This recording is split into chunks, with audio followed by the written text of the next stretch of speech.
नमस्कार विद्यार्थी मित्रांनो, आमचा कोर्स या चॅनलमध्ये स्वागत आहे. आज आपण 2024 मध्ये हिराचे काही सेशन समजून घेणार आहोत. त्यातलं पहिलं सेशन आपण आज समजून घेतोय. सर्वात प्रथम तुम्हाला काय करायचंय, हिराचं ब्राउझर ओपन करून घ्यायचंय.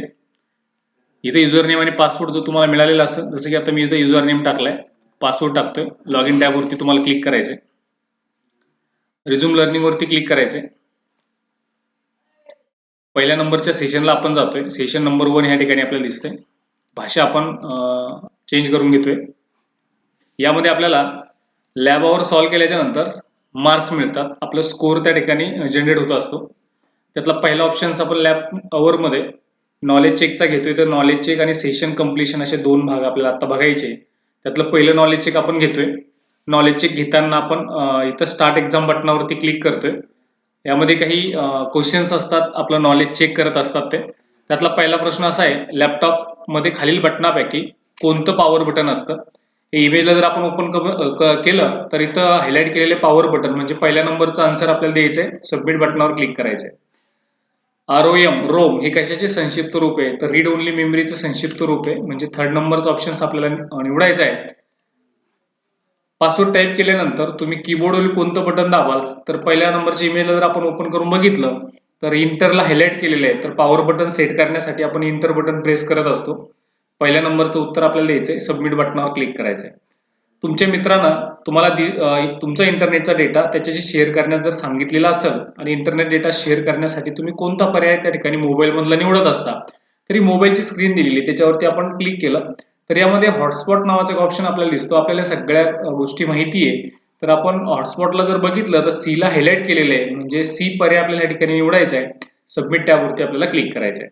आपला लॅपटॉप किंवा डेस्कटॉप इंटरनेटशी जोडलेला आहे का किंवा नाही हे जाणून जर आपल्याला घ्यायचं असेल तर आपण कोणता पर्याय त्या ठिकाणी निवडत असतो किंवा त्याला आपण आपल्याला तो मदत करत असतो. तर इथं जर बघितलं आपण तर एला हायलाइट केलेलं हे नेटवर्कचं ऑप्शन या ठिकाणी आपल्याला रेंज सारखं दिसतं. म्हणजे ए नावाचा पर्याय आपल्याला निवडायचा आहे. सबमिट बटनावर क्लिक करायचं आहे. लॅपटॉपच्या कर्सरवर नियंत्रण ठेवण्यासाठी तुम्ही रिकामी जागाचा वापर करू शकता. तर आपण लॅपटॉपचं ट्रॅकपॅड त्या ठिकाणी वापरू शकतो नियंत्रण ठेवण्यासाठी. प्रत्येक लॅपटॉपला ट्रॅकपॅड असतं, राईट आणि लेफ्ट नावाचं बटन असतं आणि एक छोटासा एक स्पेस असतो. त्यातनं आपण काय करू शकतो, माऊसवर त्या माऊसच्या कर्सरवरती नियंत्रण 100% ठेवू शकतो. वायरलेस माऊस ज्याला वायर वगैरे नसतं पण तो कम्प्युटरला जोडला जातो, तर मग विदाऊट वायरचा जो माऊस असतो त्याला काय जोडलेलं असतं, तर युएसबीचं ते डॉंगल जोडलेलं असतं. युएसबी डॉंगल असं त्याला बोललं जातं. युएसबी सारखं असतं ते. त्यावरती क्लिक आपल्याला करायचंय. युएसबीचा पर्याय आपल्याला निवडायचा आहे. सबमिट बटनावर क्लिक करायचंय. रिकामी जागाला कॅमेऱ्याचे लेन्स असतात. वेब कॅमला लेन्स असतात. माऊसला वगैरे नसतं. माऊसला लाईट असतो, हेडफोनला नसतं, कीबोर्डला नसतं. कशाला असतं ते? वेब कॅमला असतं. म्हणून वेब कॅम पर्याय आपण निवडतो. रिकामी जागा लॅपटॉपच्या स्क्रीनच्या वरच्या बाजूला असतो. आता सगळ्यात वरचा जो स्क्रीनचा भाग असतो ना, आता काही लॅपटॉपला ते असतात, काही लॅपटॉपला नसतात. पण जे असतात वरच्या बाजूला ते वेब कॅम असतात. हेडफोन अटॅच करण्यासाठी नसतं किंवा फंक्शन कीज तर त्या कीबोर्डला असतं. युएसबी पोर्ट खाली असतं पण वरच्या भागाला काय असतं, फक्त वेब कॅम असतो. म्हणून आपण वेब कॅम पर्याय निवडतो. जर एकाहून जास्त व्यक्ती लॅपटॉप वापरत जर असतील तर तेव्हा लॅपटॉप वापरत नसेल तेव्हा काय करणं योग्य ठरतं, तर साइन आउट करणं गरजेचं असतं. साइन आउट या पर्यायावर क्लिक करायचं. सबमिट बटनावर क्लिक करायचं. असं केल्याच्या नंतर आपलं एक नॉलेज चेक 10 प्रश्नाचं आपण पूर्ण कंप्लीट केलंय. त्यामध्ये एंड केलं. एंड करत असताना एंड एक्झाम नावाचा शब्द आपल्याला त्या ठिकाणी टाईप करणं आवश्यक आहे, गरजेचं आहे. त्याच्यानंतर बघितलं तर इथं थर्ड नंबरची जी आयटम्स आपण दिली तर यामध्ये 100चा स्कोर आपल्याला या ठिकाणी आलेला आहे. त्याचबरोबर आपल्याला सेशन कम्प्लिशन या ठिकाणी करायचंय. सेशन कम्प्लिशन केल्याच्या नंतर स्टार्ट एक्झाम बटनावर क्लिक करायचे. 5 प्रश्न आपल्याला या ठिकाणी दिलेले आणि हे प्रश्न नोट डाऊन करून घेणं गरजेचे आहे, कारण फायनल एक्झाम मध्ये त्याचा अभ्यास होणं गरजेचं आहे, जेणेकरून आपल्याला फायनल एक्झाम मध्ये चांगले मार्क्स मिळणं गरजेचे असतात. पहिला प्रश्न असा आहे, रिकामी जागा एक इलेक्ट्रॉनिक उपकरण आहे ज्याचा उपयोग डेटा, माहिती स्टोअर आणि प्रोसेस करण्यासाठी केला जातो.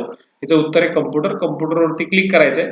कम्प्युटर इलेक्ट्रॉनिक उपकरण आहे. डेटा, माहिती स्टोअर करण्यासाठी, प्रोसेस करण्यासाठी ह्या सगळ्या गोष्टीचं कम्प्युटर त्या ठिकाणी इलेक्ट्रॉनिक उपकरण करत असतात. कम्प्युटरच्या मदतीने तुम्ही पुढील सर्व कामं करू शकता. फक्त एक काम करता येत नाही, म्हणजे कम्प्युटरच्या मदतीने माहिती स्टोअर करता येते, लाईटचं बिल भरता येतं, रेल्वेचे तिकीट बुक करता येतं. फक्त एका ठिकाणाहून दुसऱ्या ठिकाणी आपण प्रवास करू शकत नाही. म्हणून 4 नंबरचा पर्याय आपल्याला या ठिकाणी निवडायचा आहे. कीबोर्ड असेल, माऊस असेल, मॉनिटर किंवा सिस्टम यांना एकत्रितपणे हार्डवेअर असंही म्हणता येतं. म्हणजे हार्डवेअरचा एक पर्याय आपल्याला निवडायचा आहे. सबमिट बटनावरती क्लिक करायचं आहे. रिकामी जागा हा पॉइंटिंग डिव्हाइस आहे. माऊस हा पॉइंटिंग डिव्हाइस आहे. म्हणजे जसं आता मी माऊस तुम्हाला उत्तर दाखवतोय तर ते कशाच्या सहाय्याने दाखवतोय? पॉइंटिंगच्या सहाय्याने. पॉइंट येतोय, हातासारखा आकार येतोय की नाही, म्हणजे तो पॉइंटिंग डिव्हाइस आहे.